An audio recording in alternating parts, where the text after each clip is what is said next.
Welcome to the How to Launch on LINCConnect series. In this series, we'll be going on an exciting journey of building applications. On top of LINCConnect AP, we'll be going through a series of videos to help you understand how we can build applications using the flexible application enablement platform offered by RPMA networks called LINCConnect. These are the different areas that we'll be covering, and every video will have details about them on this journey. You'll learn how to launch an IoT MQTT broker, set up databases, do simulations, create data, pipelines, lambdas, custom applications, and use the application builder to build an enterprise, create application. Now, this might look like a daunting task, but trust me, this is going to be easy. So to begin with, let's start with the very first video, which will cover how to launch your IoT MQTT broker. If you have not yet signed up for LINCConnect, please go and check out www.rpmanetworks.com and get your LINCConnect subscription today. It's absolutely free. So let's dive right into it. Once you've successfully signed up for the LINCConnect platform, this is the kind of interface that you will be presented with. The LINCConnect platform is composed of various services, and one of the first services here, which we'll be covering at the very end, is the application builder. But today, we'll shift our focus on how to launch our very own IoT MQTT broker. In the world of IoT, an MQTT broker is the very first thing that you would need. Now, there are various brokers available in the market.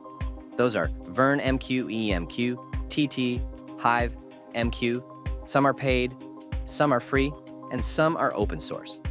So what we have done here is, as a part of this platform, we have tried to give you the best-in-class brokers, and we have eased out the functionality, which allows you to just click and launch a broker of your choice.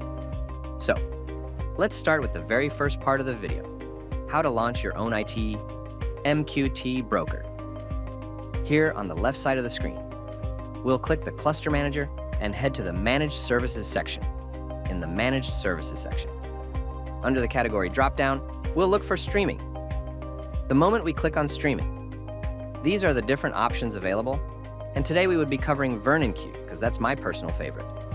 Now let's see how to launch a Vern MQ broker. Click on Vern MQ, click on Add New. It would present you with a dialog box, so let's just name it Demo. Vern MQ broker.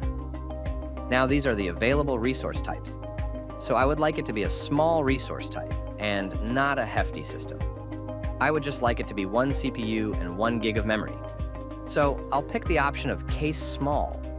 Now we'll type in a login password, and the login user will be root. The volume size is the size of the disk that we want on the broker for this example. Let's set it to 10 gigs, which is more than sufficient. We don't want to expose the service publicly, so we'll leave this. Toggle, be a note here, says that it might take a few minutes for the service to be up after you deploy. So here, I just click deploy, and this would take a few seconds. In the meanwhile, I'll just refresh it, and it usually takes less than 20 seconds to get this thing up and running. There we go. It's running and is in a healthy state, and we have our very own IoT MQTT broker running and ready to serve, ready to accept data from IoT devices. Now, if we look at the details, we have it in the disabled format, because this is what we did. This is the private DNS, which is our broker URL. Now, the CRL won't be accessible over the public internet because we did not expose the service publicly, but it is available in a private fashion and within the same cluster. We can use it across different services that we'll be covering in future videos. So please stay tuned and keep a lookout for the next one, which is about how to launch a database. That's it for this one. And please refer to the extensive documentation on www.rpmanetworks.com for further details. Thanks for watching. Thank you.